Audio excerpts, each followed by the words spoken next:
Bueno, buenos días y buenas tardes a todos. Mi nombre es Jimena Alvira y pues yo creo que mejor empezar a tiempo porque muchos ya se han unido puntualmente y los que vengan se pueden ir uniendo a medida que avanzamos y también van a poder ver la grabación más adelante. Entonces no pasa nada. De todas maneras también está Begoña Vivi, que es nuestra gerente de mercadeo, y ella estará revisando el chat por si hay preguntas que, que ella puede ir resolviendo. De todas maneras, Vivi, si quieres hablar, decirlo tú, yo aquí metiéndome, pero si quieres decirlo tú. Muchas gracias, Jimena. Como he estado poniendo en el chat, estaré disponible para todos, cualquier problema, cualquier pregunta y aclaración, y ayudando a la doctora Elvira que también acabe a tiempo y pueda responder todas las preguntas que tengáis. Y si no, pues posteriormente estaremos en comunicación con vosotros. Efectivamente, porque ayer que hicimos la versión en inglés y hubo preguntas entre medias y me extendí un montón, pero bueno, también nos da una oportunidad de poder conversar un poquito más y resolver dudas que a veces, aunque no son directamente relacionadas con el curso de hoy, pues son interesantes para ustedes para poder trabajar bien. Bueno, hoy vamos a hablar de este tema que es desde la perspectiva del editor. Hay elementos que ustedes van a haber oído ya, porque si alguno ha estado en mis cursos, el de redacción científica, que daremos a final de año también, más o menos en octubre, noviembre, vamos a dar 2 cursos más de diferentes temas, y sí solapa con algunas de las cosas, pero realmente se enfoca en lo que los editores, lo que ustedes como autores tienen que tener en cuenta a la hora de enviar un manuscrito, porque lo que pasa, muchas veces oigo comentarios de, pero ¿por qué no se admite, por qué no se aceptan, no sé, me han dicho hasta artículos de África, ¿por qué no en India, por qué no tenemos suerte? Y yo creo que gran parte realmente es porque no conocemos bien los procesos editoriales, gran parte, no estoy diciendo que sea todo el problema, también escoger las revistas es un arte, pero gran parte es porque no conocemos todos los detalles o lo realmente importante que es para los editores ciertas partes y ciertas secciones de los artículos. Y pues para los editores la revista es su bebé y entonces pues tenemos que cuidar ese aspecto y por eso creo que merece la pena hacer un curso dedicado a ese punto tan importante.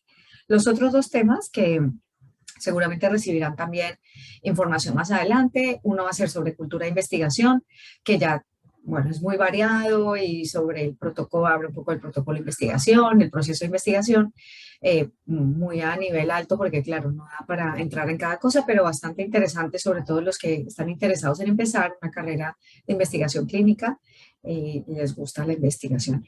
Y el último es el de redacción científica, que es el que más he dado. De hecho, aquí en la siguiente diapositiva, si quiere pasar esto, pues he estado dando estos cursos ya desde hace mucho tiempo. Uy, aquí me quedó solapado, esto era un 3. Desde hace mucho tiempo vengo dando estos cursos con el Sevier y pues por todos los países, siempre que COVID me lo permitía y también, y si no, porque ahora estoy en contacto con ustedes que son de todas partes del mundo, así que recibo muchas sugerencias, muchas opiniones, muchas preguntas y veo que lo que se comparte a nivel mundial, las barreras y los retos, y también los puedo incorporar esas soluciones a mis cursos, así que tengo una amplia experiencia en ese campo.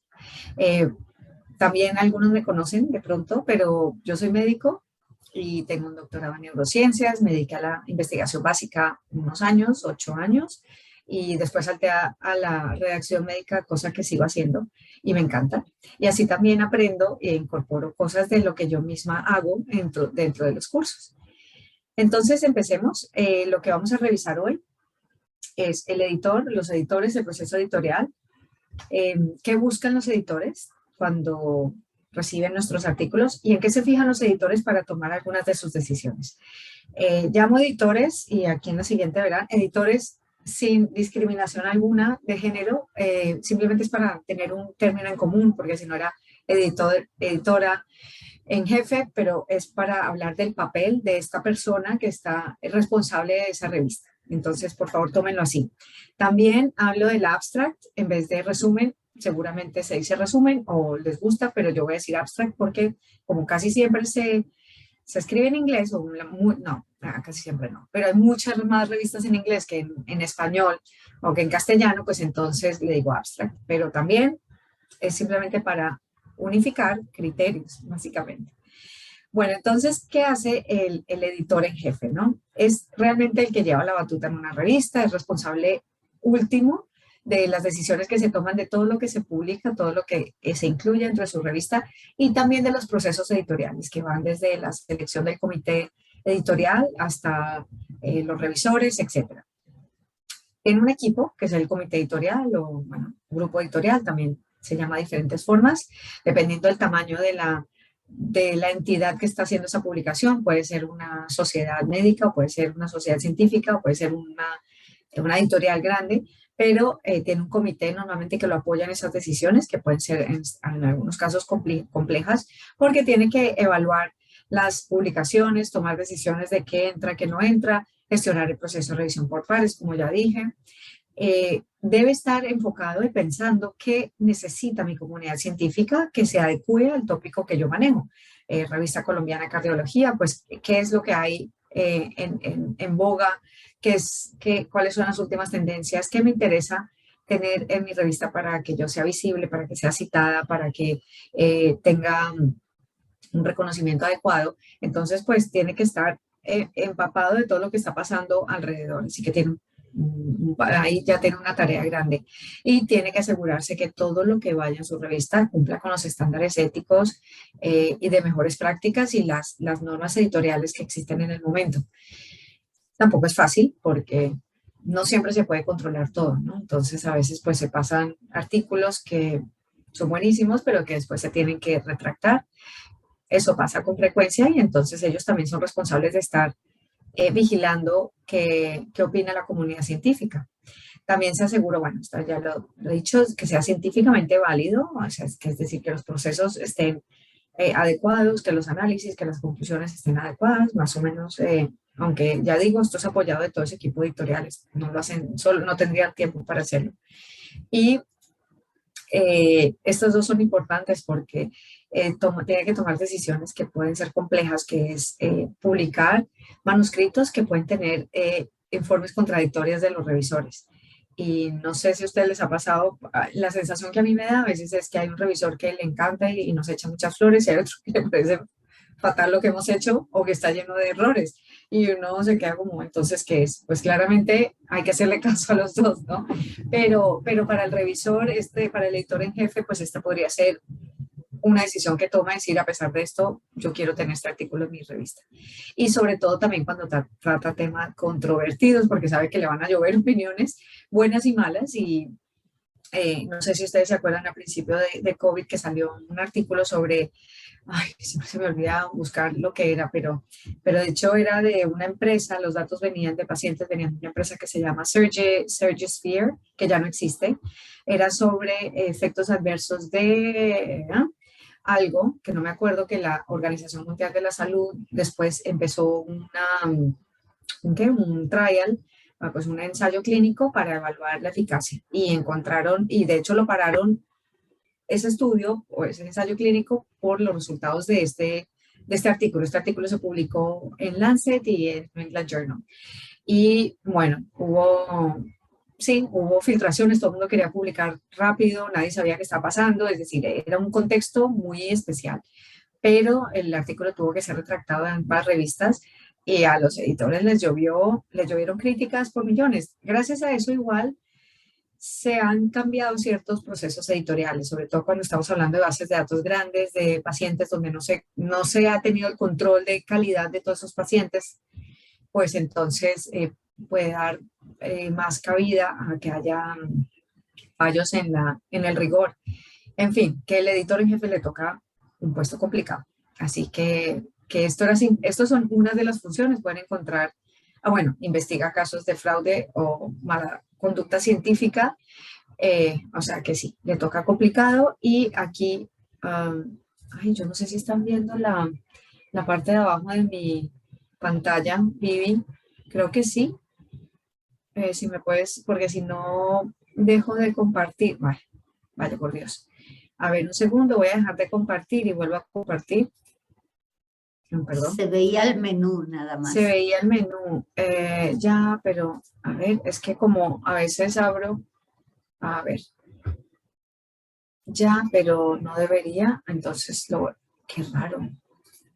Un segundo, ¿y por qué no me lo quita? Bueno, lo puedo hacer si no, abrir, es que yo creo que tengo, es que me da como vergüenza un segundito. Denme un segundito, porque estoy como enredada, pero y se me desaparecieron ahora los controles del Zoom. Un segundito. Disculpen, pero es que me molesta muchísimo que esté así, entonces voy a... Aprovecho mientras que hay preguntas Sí. sobre si estará disponible la presentación, la grabación, etcétera. Tendrán disponible la grabación que se les enviará y también un certificado de asistencia y con todo el material y referencias. Pueden ver la presentación en el vídeo. Bueno, entonces lo voy a volver a abrir y yo creo que ya con esto vamos a tener todo solucionado. Todo solucionado, esperemos que sea así.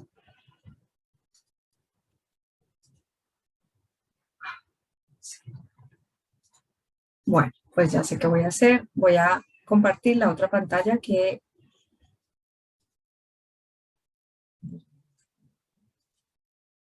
la otra pantalla... ya está aquí. Y entonces así ya queda un poquito más grande. Ahí la ven la pantalla, ¿verdad? Sí. Lo que pasa es que, bueno, ven la pantalla ahí bien. Vale, perfecto.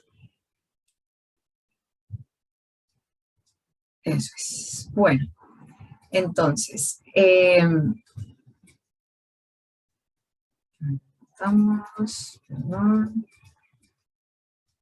Eso que, aquí, que, no, que lo que quería era mostrarles, bueno, que había unas más fuentes donde podían revisar esta información, simplemente porque pues esto sea grandes rasgos y por si a alguien le interesa el papel de editor en jefe, pues para que se empaparan un poco más. Bueno, cuando enviamos un artículo, entonces esto ya habla sobre el proceso editorial. Cuando enviamos un artículo, este es el flujo ideal, ¿no? Esto es idealmente lo que debería estar pasando. Yo envío el manuscrito, el editor en jefe, si es un equipo editorial grande o puede ser el editor encargado. Eso sí depende, si yo tengo mi empresa, son 3 personas, pues no, bueno, alguien tiene que llevar la batuta. Entonces revisa el manuscrito, decide sobre ciertos criterios que vamos a ver más adelante, si pasa siquiera la revisión por pares, el manuscrito le gustó, es enviar la revisión por pares. Las revisiones son evaluadas entonces por, bueno, se hacen las revisiones, si no hay revisiones, en este caso hagan de cuenta que no está en la mitad, que simplemente les encanta, no hay revisiones de por medio, entonces se manda el manuscrito, es aceptado, se envía a producción y a publicación. Esto es el escenario ideal que nunca pasa, obviamente. Lo que suele pasar, bueno, esto pasa mucho, que el artículo es rechazado en una proporción alta, según la revista que hayamos elegido, según cuántas fallas tengamos, según el tópico. Bueno, hay muchas causas para rechazos, pero también puede ocurrir que sea enviado a los revisores, que los revisores digan, efectivamente, necesitamos unas correcciones del manuscrito, se lo envían a los autores nuevamente, ellos las deben hacer en un tiempo razonable y envían nuevamente el manuscrito que ha sido, de nuevo, revisado por el editor en jefe y si cree y se lo pasa a los revisores para ver si contestaron esa respuesta, si contestaron las preguntas. De nuevo, si cree que faltan otros cambios, por ejemplo, en el último, uno que estoy revisando hace poco, solicitaron muchos cambios y lo enviamos, ya nos agradecen los cambios que hicieron, pero quieren que hagamos otros más, pues entonces por eso es un ciclo que ustedes van a tener que hacer, que se puede demorar meses en hacer, pero la otra opción también es que el editor en jefe decida que el revisor tiene que hacer más revisiones, ¿no? Se lo envía al revisor y dice, oye, pero ustedes no preguntaron esto o no han visto esto, y entonces de nuevo se le envía al revisor, el revisor hace las preguntas, se le vuelve a enviar al autor, pero bueno, es como 3 vías que pueden pasar. Y después de que hemos hecho esos cambios, también puede ser rechazado el artículo. Y no les parecieron adecuados, porque contestarle a los revisores es un arte también. Y hay que contestar cada uno de los puntos de una manera educada, sin dejar nada sin contestar, por decirlo así. Entonces, este es el proceso editorial que sufren los artículos que ustedes mandan.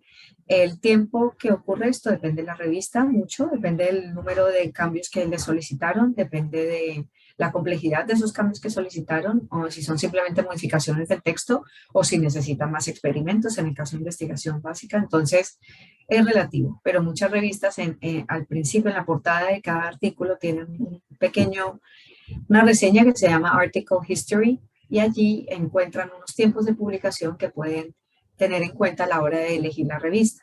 También hay unos journal finders, ¿no? No sé si lo han visto, Elsevier Journal Finder, también hay de Springer, hay de Wiley, y allí cuando nos dicen la revista, cuando buscamos una revista, por ejemplo, Elsevier, nos dice cuáles son esos indicadores de tiempos de publicación, tiempo hasta la primera revisión, y eso nos puede ayudar a escoger una revista también.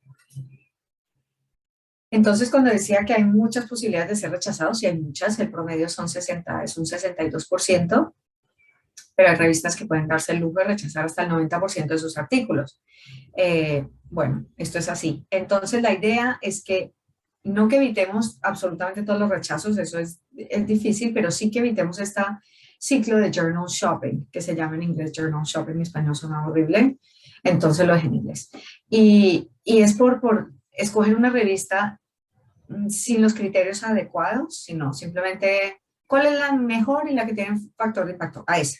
Entonces, ¿qué pasa? Pues que a veces, dependiendo de mi tipo de estudio, no amerita estar en una revista de ese tipo, o no seguimos la guía para autores, o cualquier otra cosa que no seguimos es rechazado. Cuando se envía otra revista tenemos que estar haciendo cambios, tenemos que estar ajustando el número de palabras, las referencias, el estilo, las secciones. Entonces, esto se invierte en horas de nuestra vida y nuestro trabajo, y no vale la pena, porque lo único que hacemos es retrasar la comunicación científica. Así que parte del objetivo de estos cursos que damos es hacer todo mucho más eficiente para ustedes. Entonces, la segunda parte que vamos a ver es qué buscan los editores, y es ellos que se hacen su lista al niño Dios, como decimos en Colombia, o en la lista a los reyes, como decimos aquí en España, que quisieran tener esas revistas, ¿no? Y yo creo que lo comparten todas, pero no todas se lo pueden permitir. Y tampoco quiere decir que tengan ustedes que tener el artículo, pues, que revoluciona la clínica en el mundo. Eso es imposible. Yo creo que todos los artículos tienen una cabida dentro de la pirámide, todos lo tienen dentro de la cabida pirámide de la evidencia. Hoy leí uno sobre las neuronas que controlan no sé si lo vieron, la termorregulación y la falta de apetito durante la fiebre. Bueno, pues eso es gracias a la investigación básica. Sin la investigación básica no sabríamos que son las neuronas de la parte ventral de no sé qué núcleo, que no me aprendí, porque tiene además unas técnicas que para mí ya son novedosísimas, ¿no? De cuando yo hice el doctorado, pero de ahí surgen, y entonces de ahí surgen dianas terapéuticas, y en fin, va subiendo por la pirámide de evidencia. Así que todo tiene cabida dentro del mundo de la evidencia. Ahora, si es nuestra responsabilidad hacerlo bien, y éticamente y con buenas prácticas. Entonces, ¿qué nos dicen los editores de Science? Pues ellos nos dicen que sea original, algo que no se haya escrito antes. Esto parece obvio, pero bueno, pues a veces escribe mucho sobre el mismo tema. Lo que pasa es que algo deberíamos aportar que sea novedoso, por lo menos escribirlo de una forma que suene así. Entonces, siempre tendríamos que estar respondiendo a una brecha de conocimiento, y si no lo hacemos, pues entonces, ¿para qué nos tomamos la molestia de llegar incluso a generar una publicación científica? Bueno, mucho menos una investigación. Es sorprendente, hay algo que no se conocía antes. Por ejemplo, los case reports son muy buenos para esto, porque casi siempre son sorprendentes, casi siempre son interesantes y novedosos. Hay una pregunta que lleva mucho tiempo sin contestarse, y que por fin alguien, gracias a avances técnicos o tecnológicos, hemos podido contestar. Vale la pena, si esté allí rumiando hace tiempo, bueno, justo como esta, ¿no? Sí, todos sabemos que durante las infecciones hay un aumento de la temperatura corporal y una inapetencia, bueno, pero hasta ahora se han descubierto esos centros neurológicos que lo regulan. Es importante para otros investigadores porque pueda generar más ideas, porque porque tiene que haber debería haber una buena comunicación y este hecho va a generar que se generen otras ideas de investigación, así que pues de ahí que sea también novedoso, que está hecho correctamente, súper importante, ética, transparencia siempre, y fomenta la generación de buenas preguntas, de nuevas preguntas en investigación. En fin, ¿qué nos dicen nuestros amigos de BMJ? Eh, entonces, esto sí lo dejé en inglés, porque hay unas que se hacen, no sé, que me parecen como más agradables cuando las leo en inglés, más resumidas y de hecho las siguientes también. Entonces algunas las dejo en inglés, por eso no es vaguería, lo prometo, sino porque, no sé, me parece que así practicamos también ambos idiomas. El caso es que, bueno, en este caso nos dice más o menos lo mismo. Aquí añaden un punto importante que es el aims and scope. Ustedes van a ver que se repite a lo largo de las siguientes editores, es que tenemos que escoger la revista que se adecue a nuestro objetivo. Y nuestro artículo se tiene que ajustar a los objetivos de la revista, al alcance a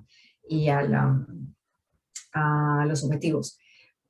¿Por qué? Porque hay más de 30.000 revistas biomédicas. Entonces, escoger siempre una porque creemos que es la que todo el mundo se lee, pues eso es una parte del proceso de selección, pero si queremos que de pronto nuestro artículo vaya más encaminado, por ejemplo, a salud pública, aunque sea un artículo de factores de riesgo, pues entonces escojamos una revista que sea más de salud pública. Esto es fundamental para los editores realmente, que su campo sea llenado y sea protegido y respetado, entonces pues si no va a generar un rechazo bastante rápido, afortunadamente. La, la pregunta de investigación está clara, entonces en ese caso, aquí tal vez no nos lo habían dicho también en el anterior, pero nosotros tenemos que tener una sola pregunta de investigación. Es casi nuestra pregunta pico, de donde salió nuestro protocolo de investigación y tenemos que haberla contestado pues en el estudio y escrito en el artículo. Es cierto que hay datos accesorios, pero es un único objetivo. El diseño del estudio lo hemos cogido adecuadamente. Un diseño erróneo, pues claramente lleva a unas conclusiones que son inadecuadas y que no irrelevantes. Entonces, está clara la metodología que escogimos. De nuevo, es válido, está técnicamente, éticamente bien hecho, metodológicamente bien hecho. Y los datos son presentados correctamente. Esta es la parte donde vamos hacia la redacción médica de nuestro artículo que veremos al final del año. También en Wiley, nuestros compañeros de Wiley nos hablan de las principales razones por las que ellos rechazan los artículos en este caso. Ya se van centrando a cómo puedo evitar los rechazos inmediatos. Y bueno, las tienen ahí, el technical screening, es la revisión técnica donde nos tenemos que asegurar que todas las secciones estén. Bueno, ahora lo veremos en un poquito más detalle. El aims and scope, como dije, el alcance y los objetivos de la revista tienen que adecuarse a mi trabajo o mi trabajo a ellos. Siempre entremos en la revista, vemos en su descripción, vemos el comité editorial, vemos que el aims and scope y decimos, pues si ese es un tipo de artículo que encaja bien en esta revista, porque después se los contaré cómo es esto importante transmitírselo al editor en jefe, porque le demuestra que hemos leído lo que ellos escriben en la página y le demuestra interés. Si queremos una revista se acerca a nosotros diciendo nos gustaría que usted publicara con nosotros, entramos a su página y no tienen comité editorial, no tienen descripción de sus objetivos, pues más bien pensamos que puede ser una revista depredadora. Así que mejor siempre entrar a la página web de la revista. Que el tema no sea tan importante. El punto 3 yo lo tomo con cuidado porque ¿qué es de significancia? ¿Significancia hacia qué tipo? Bueno, depende de la revista. Si estamos hablando de la revista Peptides, pues es tan significativo hablar de una proteína, de un receptor, pero esto de pronto no es tan significativo cuando estamos hablando de revistas como, no sé, como el New England Journal. Entonces, ¿es significativo para quién? Pero por eso tenemos que saber si es significativo para el campo o relevante para el campo en el que nosotros estamos. La pregunta de investigación. Exactamente, que no haya una hipótesis claramente diferenciada, que el manuscrito esté incompleto, tiene que tener todas las partes. Esto hace parte más de la technical screening, que ahora veremos un poquito más en detalle. La presentación de los datos, los procedimientos están incompletos o tienen fallos, los argumentos y las conclusiones, no se ha hecho una buena discusión. Esto también lo veríamos en la última clase magistral a final de año. cómo podemos hacer esto mejor y que haya errores ya de comunicación, ¿no? Esto está claro, los editores no van a corregir el inglés de nuestro artículo. Tenemos que pasarlo. Cuando entren en esta página, de hecho, a la de Wiley, van a ver más en detalle, un poco más descrito estos 9 puntos. Yo los he resumido aquí. Pero sí les aconsejo que al menos de estas 4, 3 en este caso que llevamos páginas, no son lecturas largas. Y está bien que vean la descripción. Entre más lo lee uno, más se habitúa a incorporar estas recomendaciones dentro de nuestra práctica de redacción de artículos. Es para que me voy a esperar al final a saber si, no sé, si la hipótesis está clara, pues ya lo sé que lo tengo que hacer así, mejor lo hago desde el principio. Ya sé que la revista, bueno, la revista es un proceso que fluctúa, es un poco más fluido a la hora de, cuando estamos redactando, la podemos escoger más tarde, pero que no haya errores de ortografía, pues si Word me está señalando errores, entonces los miro de una vez, no me espero hacia el final y tener que corregir 20 cosas en vez de 3. Es lo que quiero decir, incorporar esto desde el principio de nuestro proceso. Y este artículo, sí, la parte de la revisión técnica es un poquito más en detalle lo que comentaba, lo que estaba en la diapositiva anterior, y estas son las cosas que incorpora, que haya indicios de plagio, que el artículo esté siendo revisado, si haya sido enviado a otra revista y esté siendo evaluado paralelamente. Eso no se puede hacer. Uno tiene que enviar un artículo a una revista, si lo rechazan, entonces enviarlo a otra, pero no se puede hacer en paralelo. Errores en las tablas y figuras, la calidad del lenguaje. Entonces, esta revisión técnica es casi el primer filtro que hacen.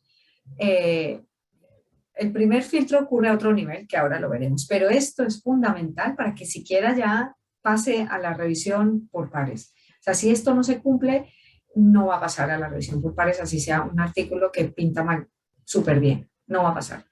La guía para autores es algo que pareciera tan obvio, pero no se sigue. O sea, yo cantidades de abstracts que veo, la guía para autores dice 300 palabras, tiene 350.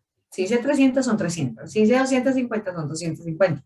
Si dice que no se puede usar, no sé, paréntesis, sino corchetes, hay que usarlos, porque para eso las escriben, para que las sigamos. Entonces, es fundamental, es una pieza fundamental de la revisión técnica. Y como dice aquí, el equipo editorial lo hará, o sea, el editor en jefe se va a fijar en unos puntos, que son los que hablaremos ahora a continuación, pero el equipo editorial, antes de cualquier cosa, va a fijarse en esto. Si no se cumple, le vuelven a decir al editor en jefe, este artículo suena interesante, pero tiene demasiados fallos y ese no tiene la capacidad para subsanarlos. Entonces, ustedes serían los redactores médicos en este caso, y la claridad es el principal objetivo de eso. Pero esto está sacado de Nature. Ay, a ver si lo puedo. No, está todo animado, entonces no puedo decirlo completamente. Ay, perdón. Pero, bueno, lo que quiero decir es que esto es importante para muchos. ¿Qué es nuevo? ¿Qué hicimos? ¿Qué fue lo que encontramos en este artículo que sea novedoso, que queramos incluir en nuestra revista y que además cada sección del artículo esté alineado con ese objetivo principal? Esta frase me gusta mucho, la verdad. Bueno, un ejemplo de la vida real, aunque todos los que muestro, bueno, en mis otros cursos también son de la vida real, son artículos publicados, o en este caso esto es de una compañera que envió un artículo, quería enviar un artículo a Nature, que es una de las mejores revistas biomédicas que hay, y antes lo envió a revisar a un editor de redactor médico, ¿no? Y le hace unas observaciones. A mí me encanta porque es certera totalmente su apreciación, y lo único que hace es mejorar la calidad del artículo. No hacemos nada con escribir un artículo que así sea publicado, después nadie va a querer leer o nadie entiende o recibe después tantas críticas que casi que la revista lo tiene que retractar. Entonces, primero no está diciendo que es lo novedoso, cuál es el gap, que lo hay seguro, pero ¿por qué merece la pena hacer? O sea, no lo has contado. Entonces ahí es cuando tenemos que decir, esto es importante por esto, porque no se ha contestado, porque no se había descrito, porque no se conocía. Entonces ahí tenemos que hacerlo muy claro. El burning issue que decía en la diapositiva anterior, que es importante. Entonces, también saber por qué hemos enviado el artículo a esa revista, ¿no? Es que esto es lo que el editor en jefe va a querer saber, bueno, este artículo, ¿por qué a Nature y por qué no a cualquier otra?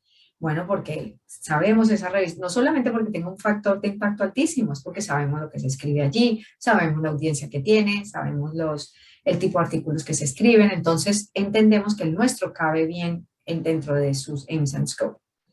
Eh, eh, bueno, a mí no me han convencido, entonces puede que a los editores de Nature tampoco les convenza.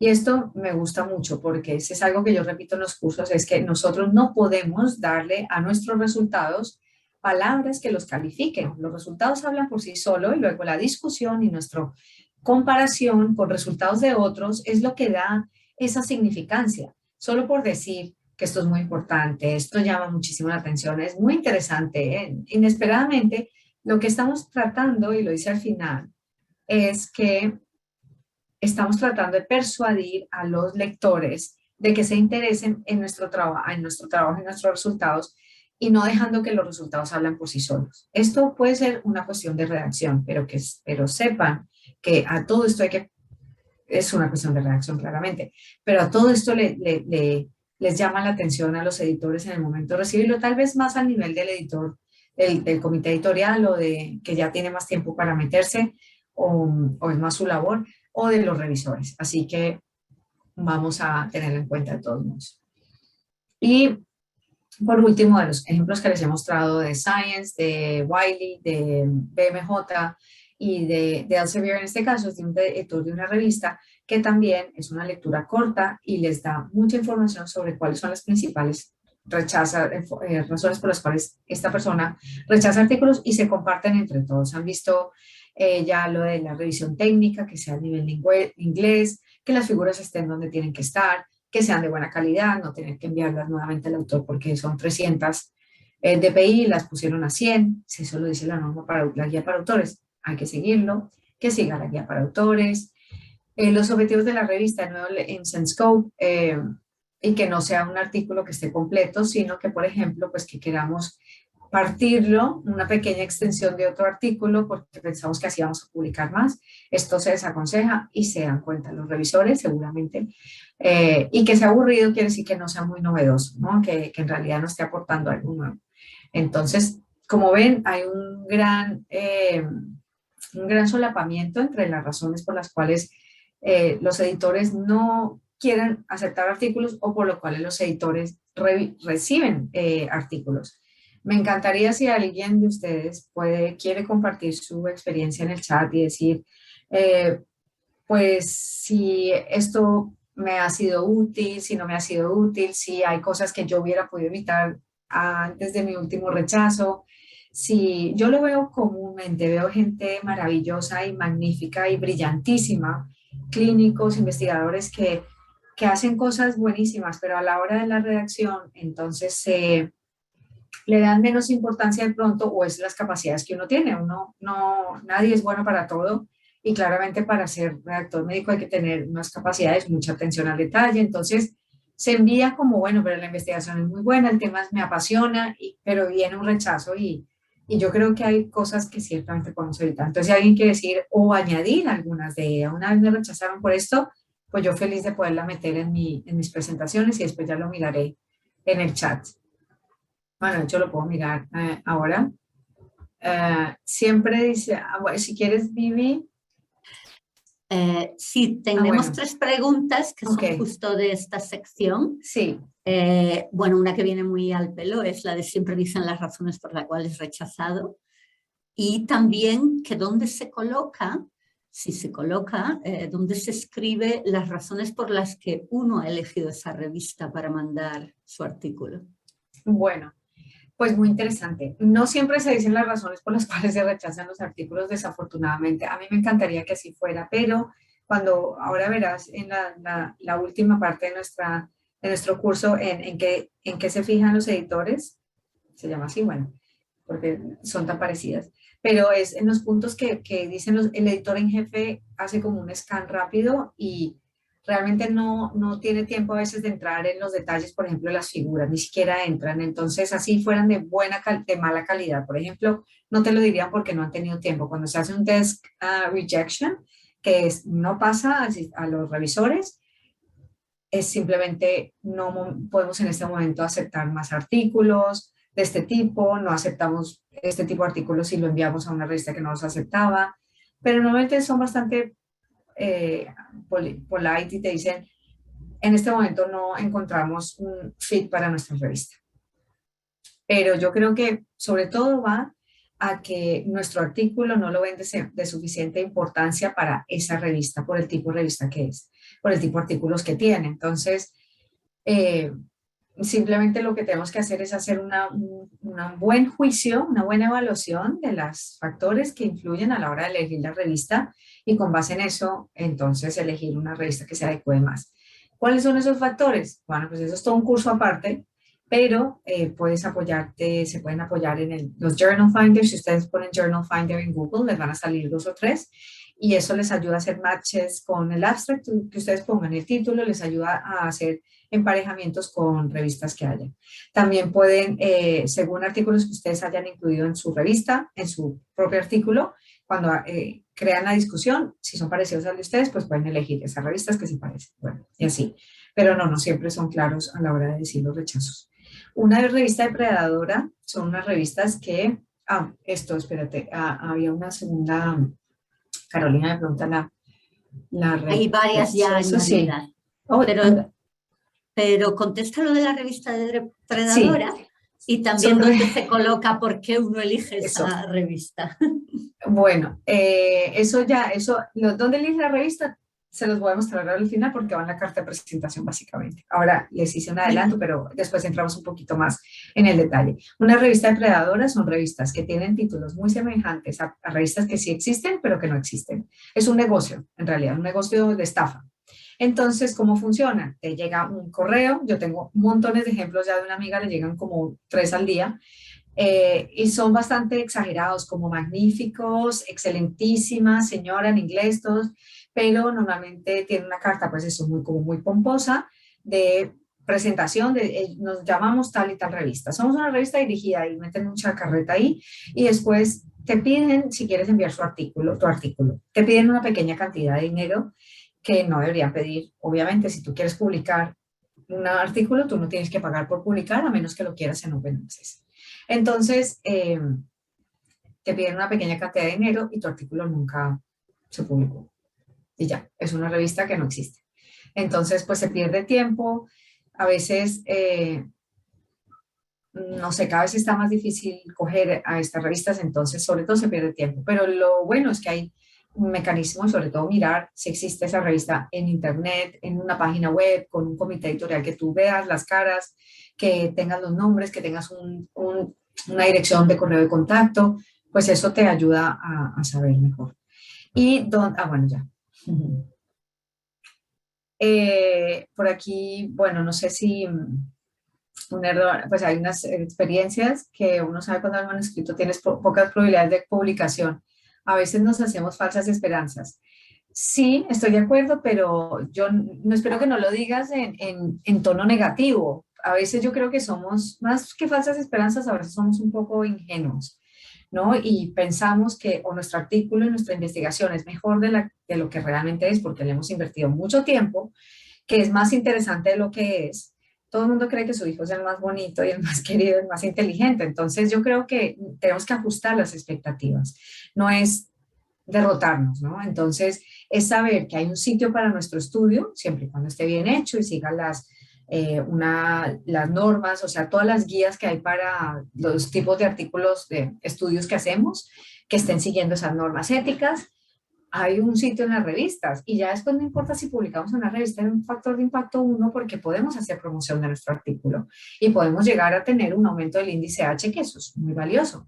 Entonces, a menos que nuestro sistema sea tan opresivo que nos obligue a publicar de primeros en el Tier 1, no sé qué, ahí sí ya nos vemos en la obligación de unir nuestras fuerzas con otros investigadores a nivel mundial, hacer estudios multicéntricos, colaborar y sacar algo de más impacto. Pero no son falsas esperanzas, son expectativas. Así lo veo yo. Aquí alguien nos dice que un error involuntario no mencionó un profesional y reclamó una revista, refiriendo como falta de ética. Bueno, ya uno se puede disculpar también y fue un error involuntario, se procede. Yo escribiría una carta al editor de la revista publicable, ¿no? Estas cartas también se publican diciendo las razones por las cuales se hizo ese error. Ahora, es muy común en clínica que 3 personas hagan los experimentos o hagan el estudio y se metan 20. A mí me ha pasado mucho y me sigue pasando. Entonces, ahí es complicado porque puede haber cuestiones políticas a las que te tienes que enfrentar. Entonces, yo lo que espero que eso no haya impedido que publiques el artículo, pero claramente lo que haría es una carta al editor diciéndole, disculpe, esto fue así, esta persona efectivamente hizo parte del estudio, por X o Y motivo no se nos olvidó incluirla en ese momento, pero si esa persona no hizo realmente parte del estudio, pues realmente no se debería incluir y no debería haber escrito a la revista, ¿no? Entonces, si ya el artículo está aceptado, nada que se envíe así, no pasa nada, es, es lo que pasó. Entonces, pues, bueno, espero que lo hayas podido publicar. La mayoría de rechazos se dan por la redacción. Efectivamente, Santiago, esto es motivo de la última charla del año. Sí. O si tienes con nosotros de suscripciones de Clinical Key, habla con tu, no sé, con el departamento de educación o con biblioteca y mira a ver si podemos hacer algún curso a ustedes personalmente, a tu hospital, si eres de un hospital. Sí, hay muchos consejos que puedo darles, pero ahora no voy a poder, no nos da tiempo. Eh, bueno, voy a seguir acá y después seguimos, ¿no, Vivi? Porque si no, no sé cuánto llevo y se nos pasa. Sí, continúa y como Sí, dijimos, yo intentaremos después ya me quedo, contestarlo todo. claro, vale. Pues esto es para aquellos que tienen clínica aquí, que es pues uno de los motivos por los cuales también estamos dando estos webinars, que también invitamos a todo el mundo a participar, pero es porque queremos fomentar el uso de estas herramientas que no son solo de apoyo a la toma de decisiones clínicas, sino que también podemos apoyarnos al proceso de investigación. Y en este caso yo he hecho la búsqueda en Clínica aquí Español y editor de una revista y le salen información sobre qué hace un editor, cuál es el papel, un poco más en detalle. Entonces, bueno, para aquellos que lo tienen, para que también lo exploren ese lado. Y yo creo que con lo que hemos visto ahora, no sé si estarán de acuerdo conmigo que lo podemos evitar, o sea, ¿cómo no podemos evitar coger la guía de autores y subrayar cada cosa o tachar cada cosa que la revista nos pida y asegurarnos que esté en nuestro artículo? O asegurarnos que las figuras y las tablas sean de buena calidad, que las hayamos puesto donde dice la guía para autores, que las pongamos, que el inglés haya sido revisado, si no tenemos un nivel de inglés muy alto, en redacción sobre todo, debemos hacer que alguien lo lea, compañeros nuestros puede ser, o un servicio de lectura. Hay diferentes niveles con diferentes precios, hay unos que van a cobrar mucho. Sí, hay que hacer cambios sustanciales, pero si no, y si el artículo realmente quiere ser aprobado, claro, en una revista pues muy alta tenemos que meterle toda la carne en el asador pues para decir que me lo revise esta persona o esta empresa, pero asegurarme que tiene una calidad suficiente. Yo diría, Santiago, igual, si voy tocando unos puntos, es eh, para, para la redacción, bueno, pues la redacción es de las partes complejas. Frases cortas, te voy a echar un tip así rapidito, frases muy cortas, de 20, 25 palabras. Eso evita, yo creo que el 50% de los errores porque nos metemos en frases extra largas que confunden mucho. Entonces, hacer frases cortas te ayuda a facilitar el proceso de redacción y hacerle caso a Word. Word se ha vuelto muy inteligente y te sugiere muchas cosas y te sugiere incluso cosas de gramática.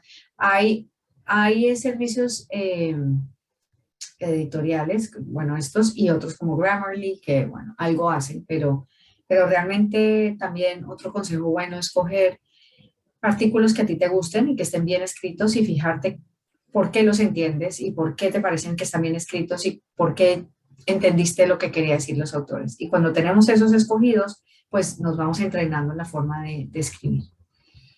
Bueno, entonces seguimos a la parte, digamos que el último bloque, que es en qué se fijan los editores. No qué buscan los editores, sino en qué se fijan. Y aquí viene la respuesta a la pregunta que nos hacía antes, que es donde mostramos nosotros el interés por esta revista.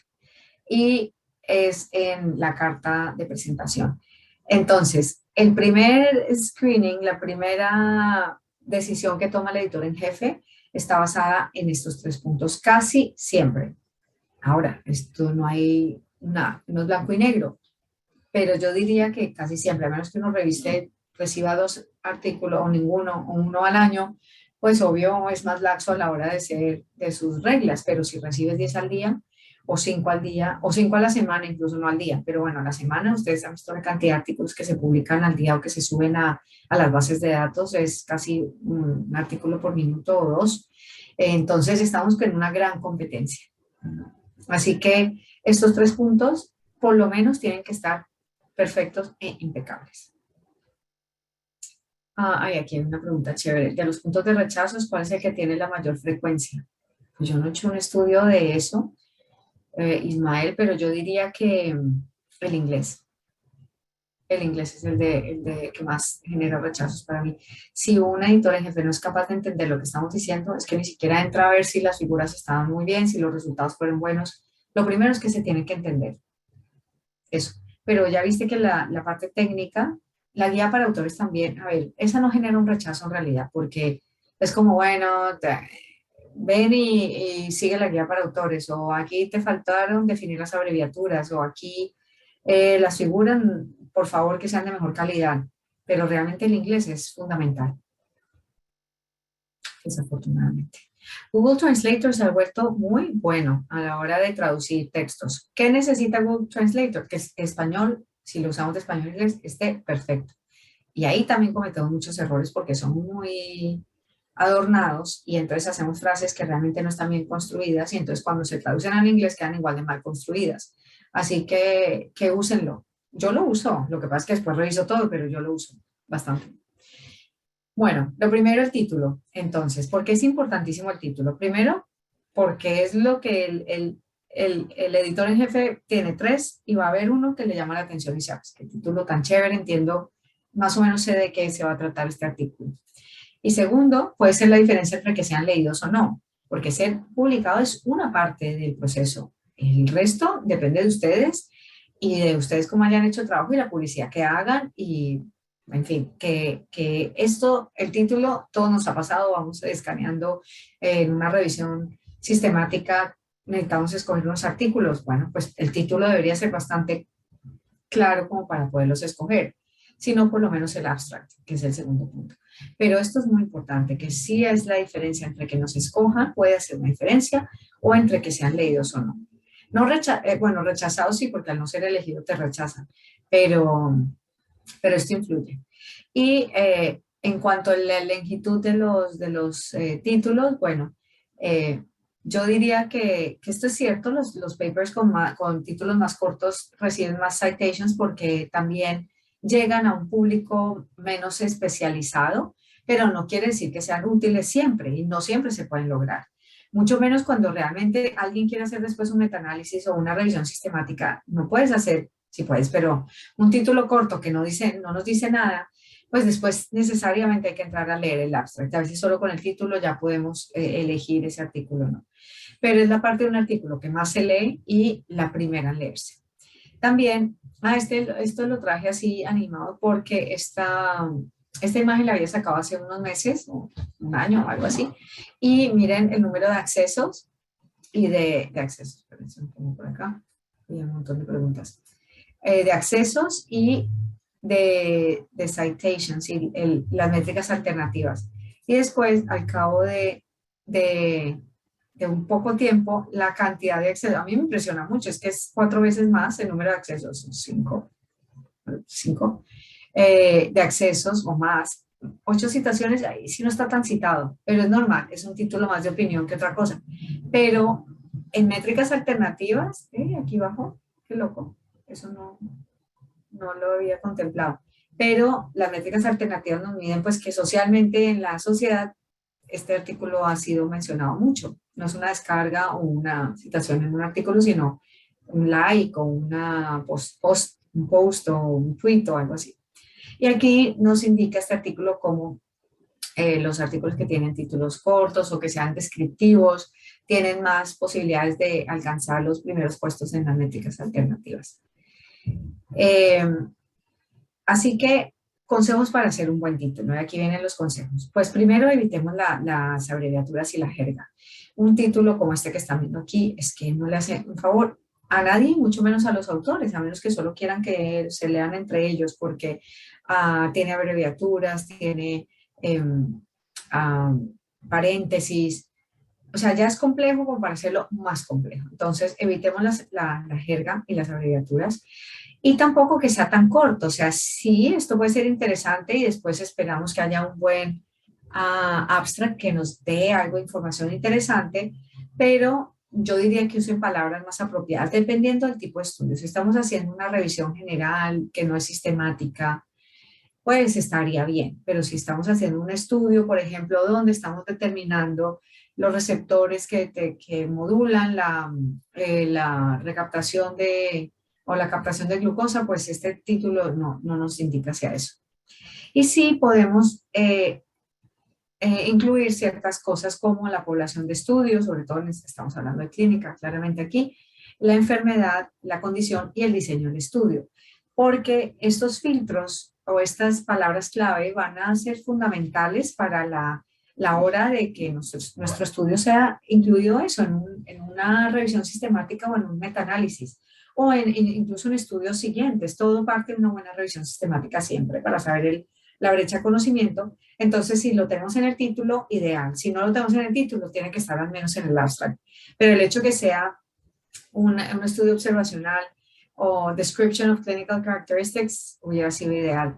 Y por ejemplo, aquí también tenemos esos componentes que nos gustan, manifestaciones atípicas de la hepatitis viral aguda, la hepatitis viral A. En Bangladesh está bien incluir la población porque si queremos hacer algo, localizarlo y hablar de nuestras condiciones particulares, pues ya lo tenemos ahí. Yo no pondría la ciudad, menos el hospital, a menos que sea tan único en el mundo y con tantas características tan especiales que no representa a la población. Pero poner el país está bien. Y bueno, y algo interesante que nos deja un poquito con la curiosidad de pronto no son tan uncommon, ¿no? Entonces, bueno, este título me gusta.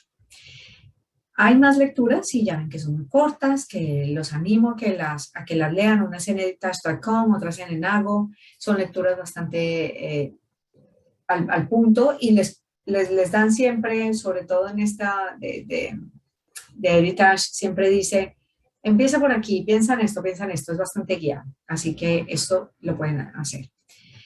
El abstract es el segundo punto clave y este sí realmente es clave, o sea, el título está bien, no somos muy creativos, a mí tampoco se me ocurren 100 formas de escribir algo, pero sigo unas normas, ¿no? Pero después el abstract sí que es importante, porque el editor en jefe puede decir si sigue leyendo o no con base en lo que encuentra en el abstract. En el título todavía no, se fija, pero no tanto. Y rara vez un abstract que está mal escrito indica que es un artículo bien escrito. Da muchos indicios de muchos fallos en el manuscrito, porque es un trocito, un pedacito de 3.000 palabras en 250. Y para muchos lectores, el abstract es lo único que van a llegar a ver. Es cierto que no sería lo ideal, que deberíamos poder acceder al texto completo, ya sea porque tenemos suscripción, pagando, porque es open access, pero muchas veces no tenemos algunas de esas posibilidades.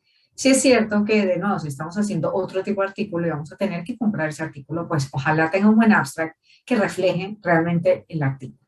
Pero es clave, es clave. Así que algunos tips a seguir es, primero comprueben, o sea, que esté bien escrito, pero ¿qué quiere decir bien escrito? Para mí es que, se los voy a poner de una vez, que siga la guía para autores según lo que pida, eso sobre todo porque la guía para autores a veces no lo indica.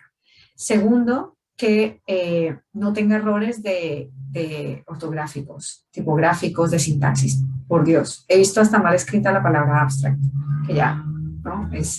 Hay que tener mucha valentía para mandarlo así. Entonces, si ya el corrector me lo está indicando, pues lo revisamos.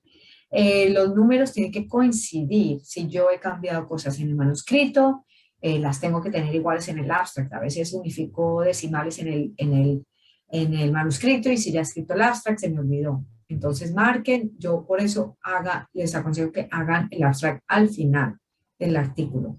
Sobre todo esto pasa a veces cuando tenemos que hacer un reenvío de nuestro artículo y nos han pedido cambios en algo y cambiamos ese algo y se nos olvidó hacer otra cosa en el abstract. Entonces hay que tener mucho cuidado con el abstract, es muy importante. Y tiene que entenderse por sí solo.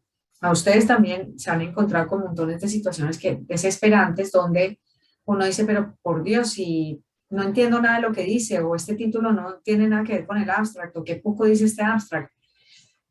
Y eso pasa, y eso es muy frustrante para los que leen. Por ejemplo, este abstract que podría estar bien, el efecto ¿no? de la plasmaféresis peritrasplante en FSGS. FSGS. Bueno, y aquí busco FSGS y no lo pone por ningún lado.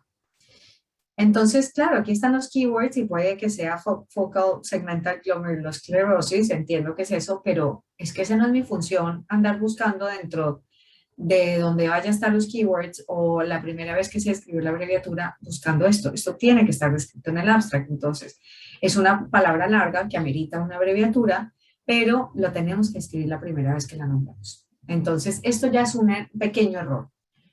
No es gravísimo, no, pero es un pequeño error y pues ojalá no haya muchos más. Y tenemos también esta gran ayuda de nuevo nuestros compañeros de Heritage, ellos no saben que son mis compañeros, pero yo sí lo sé. De Heritage, no sé cómo se pronuncia, Scriber, creo, bueno, que les dan un flujo de trabajo, por decirlo así, de cómo escribir un buen abstract, porque es un arte, es importantísimo, tienen que tenerlo bien hecho, entonces también son 11 minutitos, 1.3 millones de views. Esto es importante porque quiere decir que la serie de mucha gente tiene 5 claps. Me gusta esto de los claps. Y 11 minutos.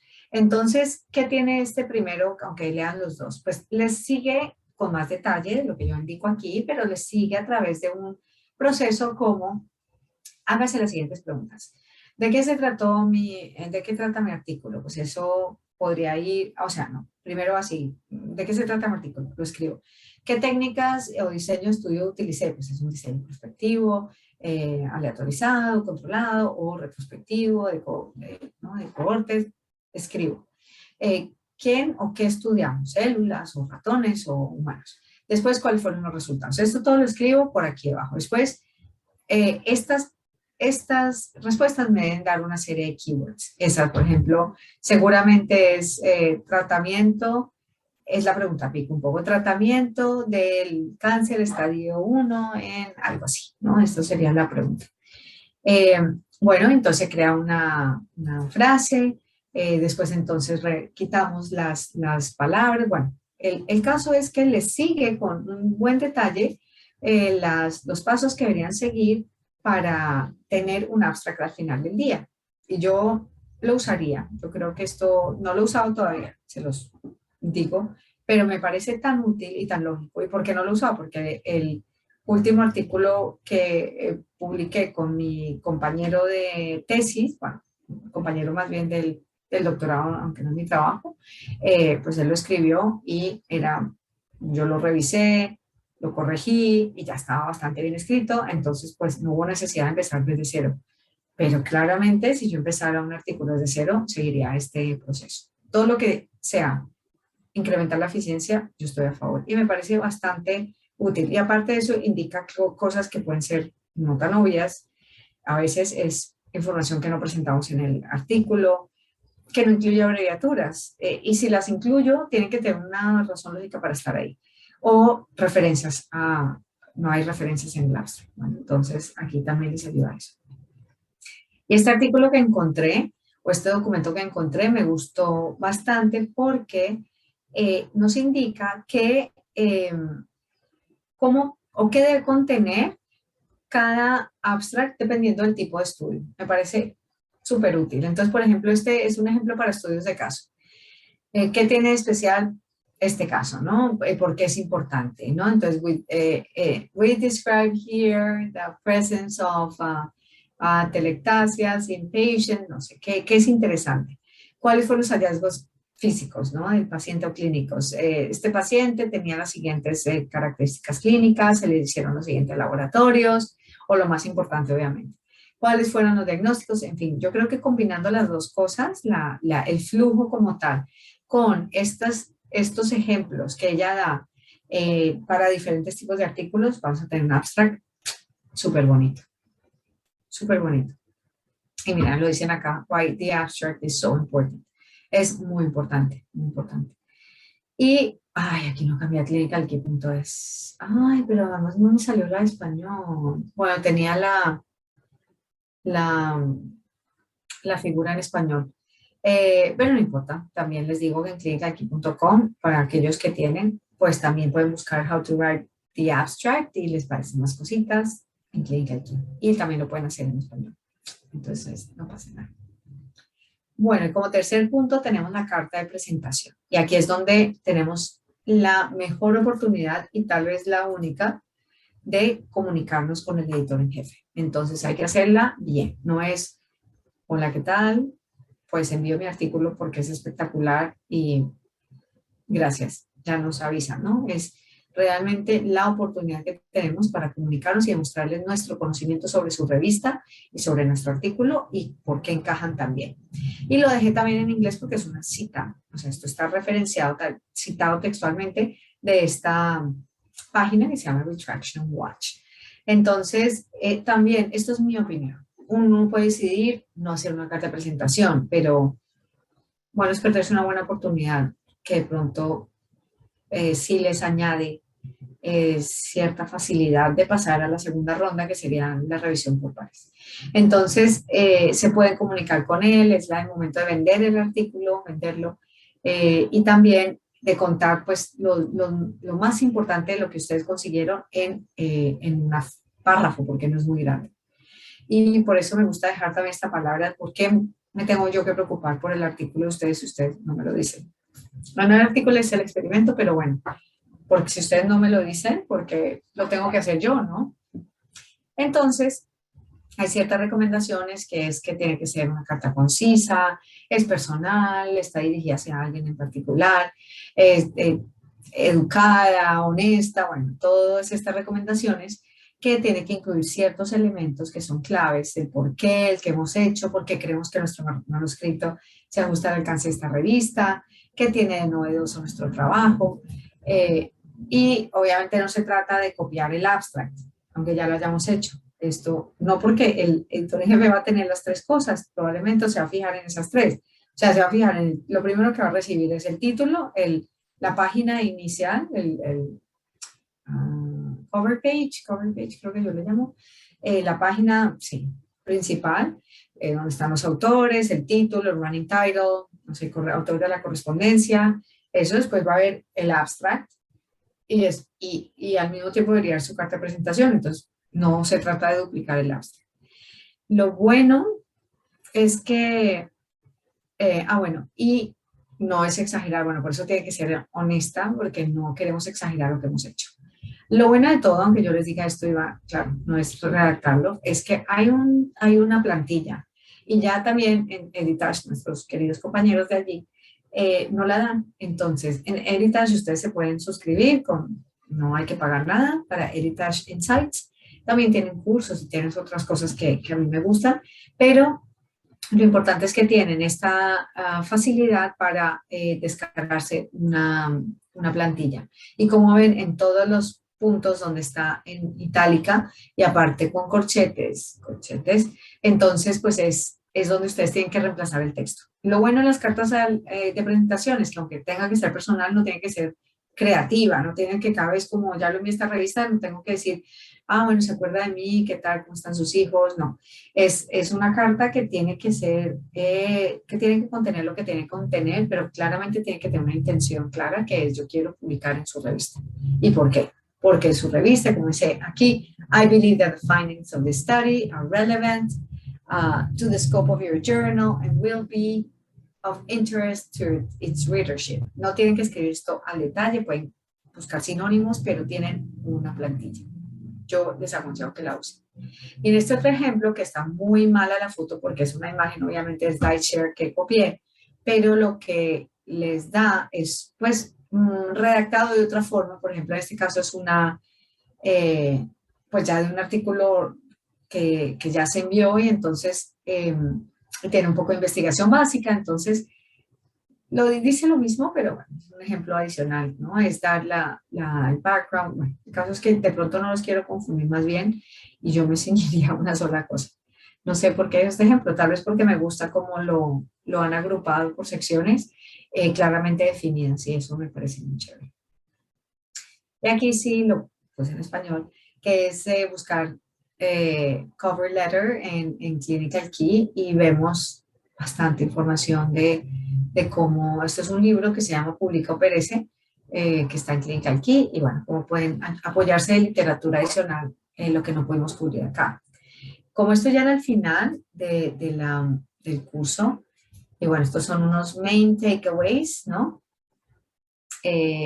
Puedo ir sobre algunas preguntas, Vivi, porque veo que hay bastantes. Entonces, para los que se quieran quedar y hayan hecho una pregunta, pues yo me puedo quedar un poco más y les respondemos. Sí, tienes bastantes en el chat, como por ejemplo, si hay algún libro para poder aprender a redactar mejor, o si cómo hacer un abstract bien hecho y atractivo si cada vez los piden más cortos, o la estructura, te pone por ahí Sara, una estructura que ella sigue a ver si está bien, y bastantes más. En cualquier Pues caso, antes sí. de que empieces a contestar, Okay. si alguien no se puede quedar, vamos a poner también un QR para poder contestar una encuesta. Nos gustaría que todo el mundo contribuyera a ver un poco su opinión sobre las sesiones, ya que es un programa completo y vienen más en octubre y noviembre, y estaríamos encantados de que nos contesten. Okay. ¿Y dónde lo ponemos? En Pues mira. el QR. Lo dejo de compartir y lo pones tú y yo voy contestando. Venga, estupendo. Venga, vamos a hacer eso.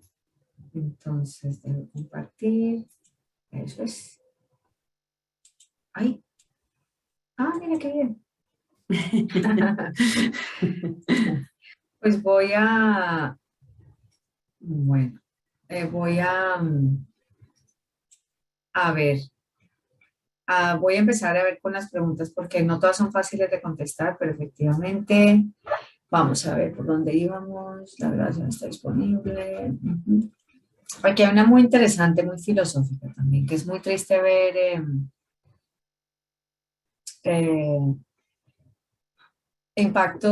un impacto ver artículos que son publicados de peor calidad que los nuestros. Si es en la misma revista, eso pues no debería pasar y claramente debería haber unas reglas editoriales que vayan cambiando. Pero, ¿cuál es la estrategia? Bueno, un plagio es una cosa completamente distinta.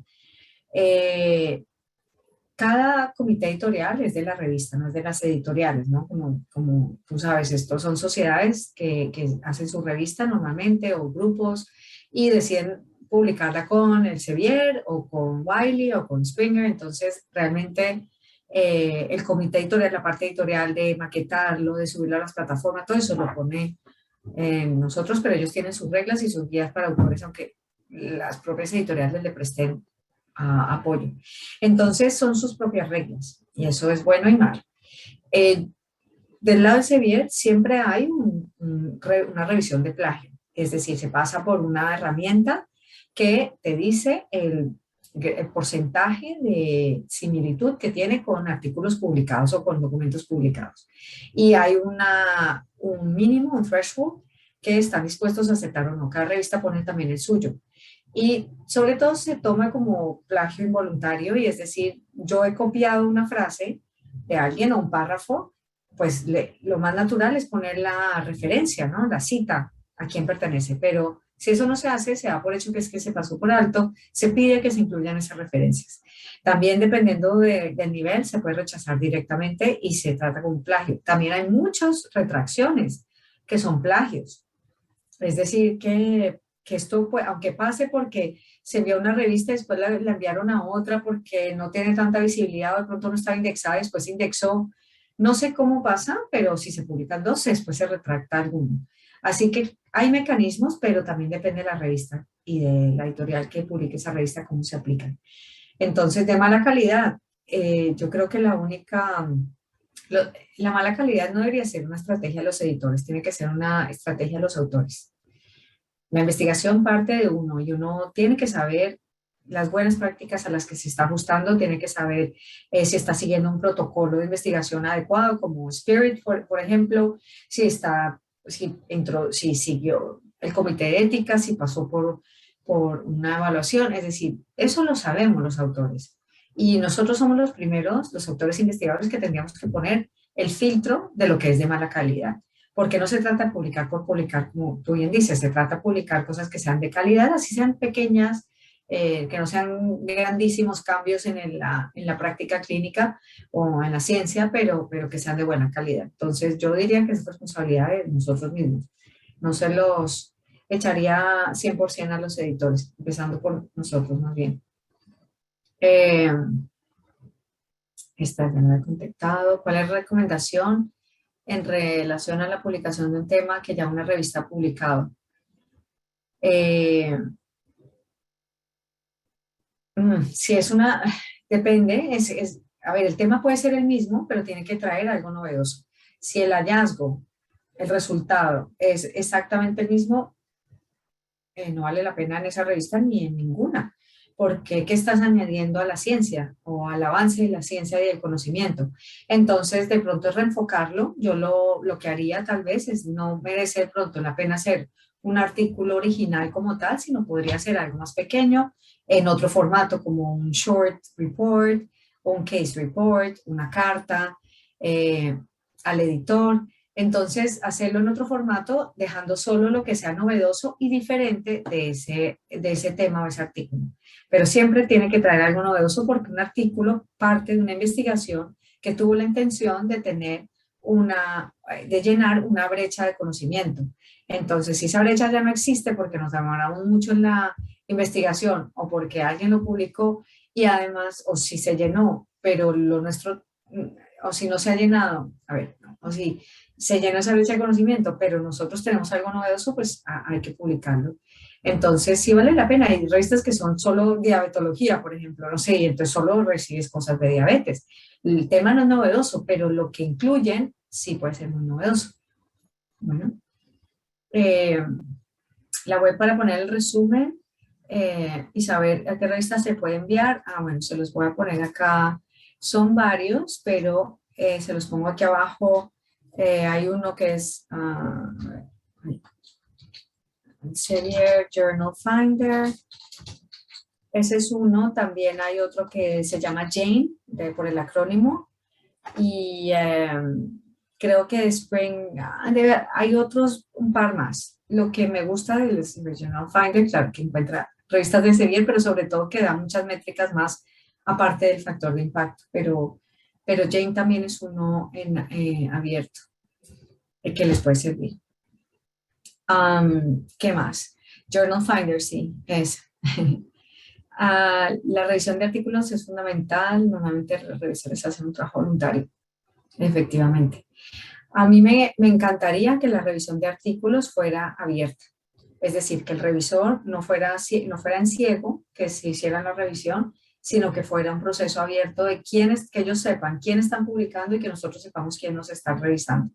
Porque ahí pasan cosas se sacan a la luz y hay artículos sobre este tema. Hay muchas preguntas alrededor que me hacen también yo lo envío y me piden y me piden y me piden revisiones o me piden cambios y ya llevo 5 meses en cambios y hay un punto donde uno tiene que decir, bueno, aquí está pasando algo, ¿no? Hay algún interés de por medio, me caí en el revisor que justo está diciendo lo contrario que yo estoy diciendo, también quiere publicar. Eso es así. Por eso escoger los revisores es tan complicado. Primero, porque no hay tantísimos que tengan tiempo libre. Segundo, es porque lo hacen, como tú bien dices, altruísticamente. Pero yo creo que sacando a la luz las cosas, ¿no? Los conflictos, haciéndolas más visibles incluso. con cartas al editor nuevamente, que también se publican, eh, haciéndolo visible. Otra forma, bueno, sí, así, que se vayan, sacando estas cosas a la luz y que eventualmente cambiara un poco el proceso editorial a que fuera más transparente. Eso es lo que yo quisiera que fuera. Ah, ese Jane, gracias, eso sí, yo lo había puesto. Eh, bueno, muchas gracias, que parezca útil. Bien, muchas gracias, Renata. Eh, Comparto su mismo pensamiento acerca de que investigadores son excelentes en el tema, el trabajo es bueno, pero al momento de enviar el trabajo no pueden esperar que el editor o el comité le corrija. Se vuelve un proceso desgastante, sí. Más desgastante es cuando tenemos un equipo y pensamos que cada uno tiene que hacer una parte, y entonces uno hace los métodos y entonces lo mandan y entonces el otro hizo los resultados, quedan con 4 calidades distintas. Eso es difícil y casi inevitable, diría yo, a menos que se le mande a escribir a una sola persona. Lo que sí pueden hacer es, bueno, asistir a mi curso. Parece que lo estuviera vendiendo, pero es que de verdad, porque ahí les ayudo muchísimo a saber cómo empezar, cómo abordar el tema de escribir un artículo. Yo tenía que escribir artículos en 10 días, ¿no? Y de campos totalmente diferentes. Un día escribía de hematología, los 10 días era de cáncer de mama, el otro día era de cáncer de próstata, porque éramos una empresa de redacción. Entonces, no era especialista en el tema. Y yo creo que parte de lo que nos cuesta es que estamos muy apegados al tema, lo vemos muy cerquita, entonces nos cuesta ponerlo allí y hacerlo de forma objetiva, decir, esto no lo voy a incluir, esto no debería ir, esto lo voy a incluir porque es importante, esto no está añadiendo nada. Saber qué cortar, qué dejar, y saber enfocarle el artículo. Entonces, es desgastante. Entonces, si te gustó este curso, el otro te va a parecer muy chévere también. Eh, Artículos de design thinking. No tengo ni idea. Eso, la verdad, no me parece design thinking. La verdad, no estoy, bueno, yo creo que no te podría aconsejar ninguna revista de nada porque hay muchas. Búscalos en los finders, no solo el de Elsevier, sino busca, si ya tienes una idea y tienes un título o en Jane, que es agnóstico, busca a ver qué te dice, ya después entras en esa revista, tú dices, pues esta tiene el mejor match, voy a entrar en ella a mirar, porque no te sabría decir, lo siento mucho. Um, para temas publicados, por ejemplo, en las revisiones, ¿cómo podemos proponer un documento? Dado que entiendo, exacto, son fundamentalmente solicitudes por invitación. Sí, y lo que, pues no puedes hacer mucho. Hay revistas que aceptan revisiones, por ejemplo, pero no sé si la revista, por ejemplo, una revista de las Condes, es solo aceptar revisiones, pero solo aceptar revisiones que ellos soliciten, sí, no conozco revistas que no lo hagan por investigación, por invitación. Sin embargo, no te desanimaría nunca a que lo intentaras, a que tú tuvieras una buena revisión y si acaso, porque los editores también hacen eso, a veces les llegan preguntas de, si yo hiciera esto, ¿a usted le interesaría? Entonces, de pronto, es venderte en esa idea y decirle, a ver, hay una revista que me gusta y yo quisiera publicar ahí una revisión porque tengo una buena revisión en mente. Entonces, yo escribo una carta al editor, tal cual, le diría, una carta de presentación, le diría, doctor, doctora, tal. Mi nombre es tal, yo soy esto, todos tus títulos y abolengos que van a importar porque ellos van a querer tener a alguien que conozca el tema.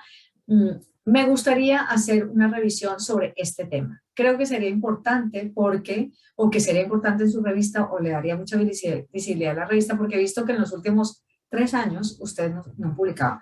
¿Sabes? Haz un poquito, métele un poquito de lobbying, ¿no? De hace 5 años no publican algo, o el último año han ocurrido muchas cosas, y me gustaría enviar esta revisión. Sin embargo, entiendo que ustedes no reciben revisiones si no es por petición expresa. ¿Estaría usted dispuesto a considerar mi artículo? Eso haría yo. Ahora, una revisión general,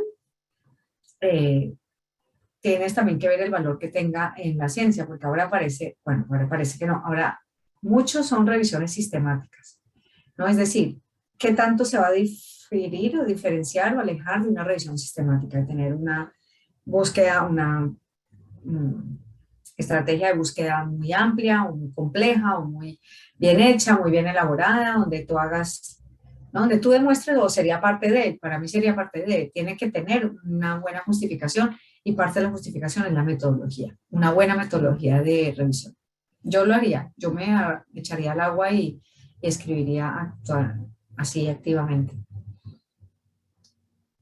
Así, a ver, aquí nos dicen, si hicimos parte de la publicación y redactó la carta, pero no fue parte del estudio, no entiendo. No participaste en el estudio. Escribiste la publicación. A ver si entendí mal, me dices. Si hiciste la publicación, la redactaste y la carta, pero no participaste en el estudio, ¿cuál es la pregunta? No clasificas como autor, eso es seguro, pero debería ser en reconocimientos, en acknowledgements deberías estar. Pero no sé si esa es la pregunta, si me puedes aclarar. Para mejorar la narración, leer mucho, no tratando de entender necesariamente para sacar una conclusión, sino leer párrafos de, por ejemplo, todas las introducciones de muchos artículos, meterte en PubMed y leer abstracts, por ejemplo. Bueno, el abstract no, en realidad no tiene mucha redacción. Leer y cosas que tú encuentres útiles y que digas, ay, ¿cómo entendí esto sin tenerlo que revisar 3 veces? Eso es un documento que vale la pena guardar. Bueno, entonces, es leer, y yo no digo que leerse libros, pueden ser pequeños fragmentos, a mí me aburre bastante leer, me desconcentro muy fácil, entonces yo voy por pedacitos, pedacitos, pedacitos, y me ha resultado muy útil ver cómo lo hacen otros para yo hacerlo así. Y ya dije frases cortitas. Gracias, porque el rechazo se puede evitar. Saludos desde Chihuahua. Eh, sí, tipl.com es muy buen traductor gramaticalmente hablando. Pues sí, también, ¿sabes qué? Lo usé, después lo dejé de usar, ya me acostumbré a Google Translator como es uno de hábitos, ¿no? Pero voy a volver a TipL, que está muy bien. Además, si tiene Deep Learning, pues va a ir mucho mejor. Las empresas de corrección de revisión de inglés no son muy confiables. Sí, el problema con esas empresas, sí, yo estoy de acuerdo contigo que es lo peor. Eh, Sí, no, hay que saber escoger. A ver, y no es por hacer publicidad, pero hay una que se llama Translation Services del Sevier, pero hay de otras. Todas las editoriales, bueno, las editoriales que son así como muy más grandes, que tienen más operaciones, te van a ofrecer un servicio de corrección y hay diferentes niveles. Si es muy básico, si es solo inglés, si es no sé qué, y pagas más. Seguramente, yo no se lo mandaría a cualquier empresa, porque efectivamente lo que te pasó a ti es eso, que yo he visto, o sea, yo he corregido artículos que ya han sido corregidos y digo, no puede ser, no me lo creo. Parece que cualquiera se ofreciera para hacer traducciones y revisiones. Sí, tienes toda la razón. Yo me iría a lo conocido. A lo conocido es las empresas que publican los artículos, porque al final ellas saben lo que tienen que, es sus niveles de exigencia. Y además tienen ciertas garantías, ¿sabes? Y eso es importantísimo. Así que, bueno, al final mi esposa les ayudó. Pues buenísimo, pues pon el contacto de tu esposa y le damos trabajo aquí. Y así, bueno, no sé si eso, así se oye muy mal, pero buenísimo. Efectivamente, si uno tiene habilidad para esto, es una excelente salida de trabajo. Excelente, no se imaginan cuánto. Así que se los recomiendo si se les da bien el inglés y redacción. ¿Libro de artículos recomiendas para aprender a redactar? No, no hay. Yo he leído varios y varias cosas, pero no, es que es una habilidad también. Se puede adquirir, se puede entrenar, eh, pero viendo ejemplos que te gusten, haciendo frases cortas y leyendo mucho y lanzándose un poquito al agua a hacerlo. Pero no es fácil. Tienes que tener un nivel de inglés, si es en inglés que escribes, alto, y si es en español, pues nada, haber aprendido. Bueno, mira, en este caso tú pusiste todas las tildes y el símbolo de pregunta al principio al final. Yo creo que redactas bastante bien en español, entonces te pueden ayudar los traductores también. El abstract, bueno, el abstract, pero di unas 2 paginitas que espero que hayan sido justo antes de tu pregunta. es la forma como se hace, ¿no? No es la forma como se hace, pero es una forma de hacerlo con una guía y realmente el abstract no es que tenga que ser especialmente interesante, tiene que tener toda la información que tiene que tener. Lo que debe ser interesante es el título, ojalá, y la carta al editor tiene que decir que tu estudio es interesante, pero la carta de presentación, pero el abstract realmente tiene que tener los datos más importantes del estudio, entonces no te preocupes porque sea muy llamativo. Mi estudio se hizo por esto, en la brecha de conocimiento. Nuestro objetivo fue este, encontramos estos hallazgos. En conclusión, y cada vez más pequeño, es un arte. Y ahora que piden los abstracts en forma gráfica, eso es otra cosa más. Yo tengo el abstract con esa estructura. 2 renglones de introducción. Muy bien. Y después utilizo los resultados generales y ya. En la introducción podría ir, sí, la parte del background de por qué se hizo esto. Sobre todo para mí es importante, lo que da realmente el sentido al artículo es por qué lo hiciste. Y eso se tiene que repetir después en el artículo en algunas de las partes. Eh, ¿Por qué lo hiciste? Después es para cumplir con este objetivo y que no pones eso, pero la metodología, entonces pones el título metodología. Hicimos los siguientes experimentos o las siguientes mediciones. Resultados, ¿no? Resultados no, a los resultados generales o los más importantes, no tienen que ser los generales, los más importantes y después una conclusión. La conclusión es muy importante porque es tu interpretación de sus resultados. Y sobre todo lo que tienes que hacer es que esté adherido a la guía de autores, porque la guía para autores te dice cómo lo tienes que estructurar. Entonces puede estar bien, pero para alguna revista puedes tenerlo que cambiar. ¿Qué tesauro deberíamos consultar para las palabras clave? El de Medline a mí me gusta, sobre todo si PubMed pues una es la base de datos como más abierta, digamos, más completa. Y también está Scopus o Web of Science, pero sí usa Mesh. Yo diría el Mesh Browser, que me gusta mucho. Mesh Browser. Ese me gusta mucho porque te da muchas palabras clave interesantes. Acuérdense que el título y el abstract son indexados, por lo tanto traten de encontrar palabras clave que sean distintas del título y de la, del abstract, ¿no? Entonces, si tienen alguna técnica que no han incluido dentro del título o alguna variante lingüística, algún sinónimo que no está incluido dentro del título, pues el qué, se me olvidó lo que iba a decir. Eso, entonces usen palabras claves que sean ahí sí un poco más creativas, porque son oportunidades de ustedes que le están dando a la gente para encontrarlos a ustedes. Entonces, si ponemos las mismas palabras del título, es como, pero si ya está en el título se indexa. Entonces, usen palabras claves diferentes, acrónimos, abreviaturas, palabras menos comunes o menos clínicas o menos científicas, también las pueden usar. Y el Mesh browser les puede servir para ello. No sé si hay más. Superaron unas expectativas, pues muchas gracias. Muchas gracias. Bueno, yo creo que, no sé si me falta. Los revisores deben estar siempre en la sección de reconocimientos. Los revisores, no, los revisores nunca están en reconocimientos. Los revisores de que del texto, a ver, si eres, si revisaste el artículo, no como una empresa accesoria, igual, a ver, si yo fuera autor, yo reconocería a todo el mundo que ha hecho que mi trabajo sea mejor, que no hace parte de los que hicieron la investigación. Entonces, yo quiero que me reconozcan si yo hice algo, yo digo, agradecemos a la doctora Alvira o a Jimena Alvira por sus Medical Writing Services, claro, no quiero aparecer en autores porque no he hecho eso, pero yo quiero que me reconozcan, de lo contrario eso es ghost writing y eso no está bien. Sí, deberías aparecer si revisaste el artículo. Eso es difícil de pedir a veces, pero sería lo justo con los autores. Sí, el CB tiene el curso sobre redacción que yo doy. Bueno, ahora esa es la respuesta a mi pregunta, denuncia por falta de ética. Por no mencionar a determinada profesional. Esa es la respuesta a mi pregunta de denunciar por falta de ética por no mencionar a determinada profesional en mi artículo. Sí.